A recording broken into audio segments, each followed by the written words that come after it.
Guys, നമ്മൾ ഇന്ന് സംസാരിക്കാൻ പോകുന്ന വിഷയം ഇന്ത്യയുടെ സൗത്ത് ആഫ്രിക്കയ്ക്കെതിരെയുള്ള രണ്ടാം T20 മത്സരത്തിൽ ഇന്ത്യക്ക് പാളിപ്പോയിട്ടുള്ള ചില കാര്യങ്ങൾ. അതിൽ ഏറ്റവും പ്രധാനപ്പെട്ട ഒന്നാണ് ഗില്ലിൻ്റെ കാര്യം തന്നെയാണ്. ഗില്ല് എഗെയിൻ ഡിസപ്പോയിൻ്റ് ചെയ്യിക്കുന്നു. വളരെ ചുരുക്കം മത്സരങ്ങളിലാണ് അദ്ദേഹം ഈ ഒരു വരവിന് ശേഷം പെർഫോം ചെയ്തിട്ടുള്ളതെന്നുള്ളത് നമ്മൾ കണ്ടിട്ടുള്ളതാണ്. അത് വലിയ തോതിലുള്ള പ്രതിഷേധങ്ങൾ, കാരണം അവിടെ പ്ലേയേഴ്സിനെ ഒന്നും കിട്ടാനായിട്ടല്ല. നമ്മൾ മുമ്പും പറഞ്ഞിട്ടുള്ളത് ഗില്ല് നല്ല പ്ലെയർ തന്നെയാണ്, പക്ഷേ T20 ഫോർമാറ്റിലേക്ക് വരുമ്പോഴത്തേക്കും അദ്ദേഹത്തിന് ആ ഒരു എക്സ്പ്ലോസീവ് ആക്ഷൻ, അല്ലെങ്കിൽ അദ്ദേഹം ആ ഒരു തരത്തിലേക്ക് വരുന്ന സമയത്ത് ഈ പറഞ്ഞ പോലെ ഡിസ്മിസലായി പോകുന്ന സിറ്റുവേഷൻ. അത് ലാസ്റ്റ് മാച്ചിൽ അദ്ദേഹം ആ തുടക്കത്തിൽ ഫസ്റ്റ് ബോൾ തന്നെ ബൗണ്ടറി അടിച്ചിട്ട് സെക്കൻഡ് ബോൾ ഔട്ടാകുന്ന കണ്ട് ഇത്തവണ ഫസ്റ്റ് ബോളിൽ തന്നെ ഔട്ടായി പോകുന്നൊരു സിറ്റുവേഷനാണ് കണ്ടത്. അപ്പോൾ ഈ ഒരു അവസരത്തിൽ ഇപ്പോൾ സഞ്ജു സാംസൺ അവിടെ ബെഞ്ചിലിരിക്കുകയാണ്. അദ്ദേഹത്തിന് ഇതേപോലെ ഒരു ഓപ്പണിങ്ങിൽ നന്നായിട്ട് കളിച്ചുകൊണ്ട് വന്നിട്ട് പിന്നെ ഒരു മിഡിൽ ഓർഡറിൽ ഇട്ടു. ഒരു മാച്ച് അദ്ദേഹത്തിന് കളിക്കാൻ പറ്റാത്ത സിറ്റുവേഷൻ വന്നപ്പോൾ അദ്ദേഹത്തിനെ ഒഴിവാക്കുന്ന ഒരു സാഹചര്യം കണ്ടു. ഇവിടെ ഗില്ലിന് എത്ര അവസരങ്ങളാണ് കിട്ടുന്നത്.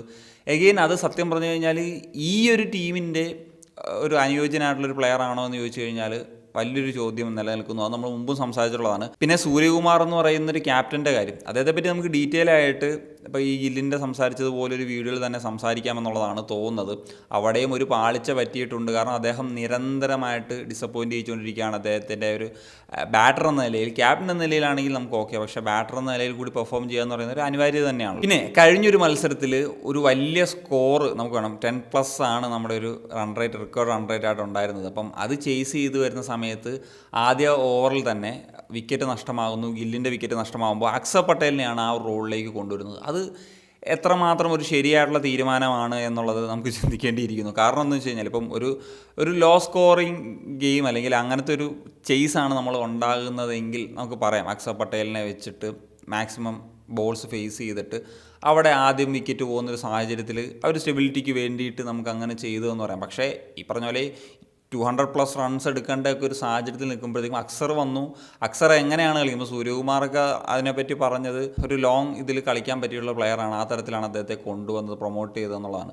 അത് അദ്ദേഹം കളിച്ചു. കാരണം അദ്ദേഹത്തിൻ്റെ ഒരു സ്ട്രൈക്ക് റേറ്റ് നോക്കുമ്പോൾ 20+ ബോൾ ഫേസ് ചെയ്തിട്ട് 100 മാത്രമൊക്കെ ആയിരുന്നു അദ്ദേഹത്തിൻ്റെ സ്ട്രൈക്ക് റേറ്റ്. അപ്പം പിന്നീട് വന്ന ബാറ്റേഴ്സിന് അത് സത്യം പറഞ്ഞു കഴിഞ്ഞാൽ അതൊരു ചലഞ്ചായിട്ട് മാറുകയും പ്രഷർ സിറ്റുവേഷനിലേക്കൊക്കെ പോവുകയും ചെയ്തു എന്നുള്ളതാണ്. അതല്ലാത്ത പക്ഷം നമുക്കവിടെ സൂര്യയുണ്ട്, അല്ലെങ്കിൽ തിലക് വർമ്മയുണ്ട്, ഹാർദിക് പാണ്ഡ്യയുണ്ട്, ജിതേഷുണ്ട്. അങ്ങനത്തെ പ്ലേയേഴ്സിനൊക്കെ ശേഷം, ദുബൈക്കൊക്കെ ശേഷമാണ് തീർച്ചയായിട്ടും അക്സറൊക്കെ ഈ ഒരു മത്സരത്തിൽ വരേണ്ടത്. ഈവൻ നമ്പർ 7-ലാണെങ്കിൽ കൂടി കുഴപ്പമില്ല. അതാണ് പാളിപ്പോയിട്ടുള്ള മറ്റൊരു തീരുമാനം. പിന്നെ ശിവൻ ദുബെയെ നമ്പർ 8-ൽ കൊണ്ടുവന്നുള്ളൊരു കാര്യം, അദ്ദേഹത്തെ സംബന്ധിച്ച് നോക്കുമ്പോഴത്തേക്കും അദ്ദേഹം ഒരിക്കലും ഒരു ഫിനിഷർ ടൈപ്പ് പ്ലെയർ അല്ല. അദ്ദേഹത്തിൻ്റെ ഒരു സ്ട്രൈക്ക് റേറ്റ് തന്നെ നോക്കുമ്പോൾ 137.5 ഒരു ഫിനിഷർക്ക് പറ്റിയിട്ടുള്ള സ്ട്രൈക്ക് റേറ്റ് ആണെന്ന് നമുക്ക് ഒരിക്കലും പറയാനായിട്ട് സാധിക്കത്തില്ല എന്നുള്ളതാണ്. അദ്ദേഹത്തെ ഒരു നമ്പർ 5 നമ്പർ 6 അങ്ങനത്തെ ഒരു ലെവലിൽ കൊണ്ടുവരേണ്ട ഒരു പ്ലെയർ ആണ് എന്നുള്ളത് നമുക്കറിയാമല്ലോ. പിന്നെ അദ്ദേഹത്തെ സംബന്ധിച്ച് എൻ്റെ ഒരു ഒപ്പീനിയൻ പറയണം, അദ്ദേഹം ഹാർദിക് പാണ്ഡ്യ കൂടിയുള്ളൊരു ടീമിൽ എന്താണ് അദ്ദേഹത്തിൻ്റെ റോൾ? അദ്ദേഹത്തെ ഒരു ബാറ്റർ എന്ന നിലയിൽ അദ്ദേഹം ഒരു മിഡ് പ്ലെയറാണ്. ഒരു ബോളർ എന്ന നിലയിൽ നോക്കുകയാണെങ്കിൽ ഒരു മിഡ് റേഞ്ചിൽ നിൽക്കുന്ന ഒരു പ്ലെയറാണ്. അങ്ങനത്തെ ഒരു പ്ലെയർ വീണ്ടും ഇപ്പം ഓൾറൗണ്ടേഴ്സിൻ്റെ ഡെപ്ത് കൂട്ടാനായിട്ട് ഉപയോഗിക്കുന്നു എന്ന് പറയുന്നത് തീർച്ചയായിട്ടും ഒരു മോശപ്പെട്ട തീരുമാനമാണ്. ഉറപ്പായിട്ടും അവിടെ കുൽദീപ് യാദവിനെ പോലത്തെ ഒരു താരത്തിൻ്റെ സാന്നിധ്യം ആവശ്യമായിരുന്നു, ഒരു സ്പെഷ്യലിസ്റ്റ് ബോളേഴ്സിന്. എന്തിനാണ് 8 നമ്പർ വരെ കളിക്കുന്ന പ്ലെയർ നിർബന്ധമായിട്ടും ബാറ്റ് ചെയ്യണമെന്ന് പറയുന്നൊരു രീതിയിലേക്കൊക്കെ പോകുന്നത് എന്ന് പറയുന്നൊരു ചോദ്യമാണ് അവിടെ നിലനിൽക്കുന്നത്. അവിടെ കുൽദീപായിരുന്നു. ഇപ്പം കഴിഞ്ഞ മത്സരത്തിൽ വരുൺ മാത്രമാണ് ഒരു തരത്തിലെങ്കിലും കോൺട്രിബ്യൂട്ട് ചെയ്യാൻ അല്ലെങ്കിൽ മികച്ച പെർഫോമൻസ് നടത്തിയത്. അപ്പോൾ അവിടെ കുൽദീപും കൂടെ ഉണ്ടായിരുന്നെങ്കിൽ കുറച്ചും കൂടിയൊക്കെ നമുക്ക് റണ്ണ് പിടിച്ച് നിർത്താമായിരുന്നു സൗത്ത് ആഫ്രിക്കയെ സംബന്ധിച്ച് നോക്കുമ്പോഴത്തേക്കും. എനിവേ, അതാണ് പറയാനുള്ളത്. ഇനിയിപ്പം മാറ്റങ്ങളൊക്കെ ഏത് തരത്തിലുണ്ടാവുമെന്ന് അറിയത്തില്ല. എന്ത് മാറ്റം ഉണ്ടായും ഗില്ലിൻ്റെ കാര്യത്തിലൊരു മാറ്റം ഉണ്ടാകുമെന്ന് അറിയത്തില്ല. അടുത്ത വേൾഡ് കപ്പ് വരെ അദ്ദേഹം തുടരുമെന്നുള്ളതാണ്. പിന്നെ നമ്പർ ഓഫ് ഓപ്പർച്യൂണിറ്റീസ് കിട്ടുമ്പോഴത്തേക്കും ഏതെങ്കിലുമൊക്കെ മത്സരത്തിൽ പെർഫോം ചെയ്യും. അങ്ങനത്തെ അവർ ബാക്കിങ് കിട്ടുമ്പോൾ അങ്ങനെയാണല്ലോ, ഏതെങ്കിലും മത്സരത്തിൽ പെർഫോം ചെയ്യും. 10 മത്സരത്തിൽ ഒരു മത്സരത്തിൽ പെർഫോം ചെയ്ത് കഴിഞ്ഞാലും ആ ഒരു ബാക്കിങ് വെച്ചിട്ട് മുന്നോട്ട് കൊണ്ടുപോകുന്ന സാഹചര്യമൊക്കെ ആയിരിക്കും ഉണ്ടാകാൻ പോകുന്നത്.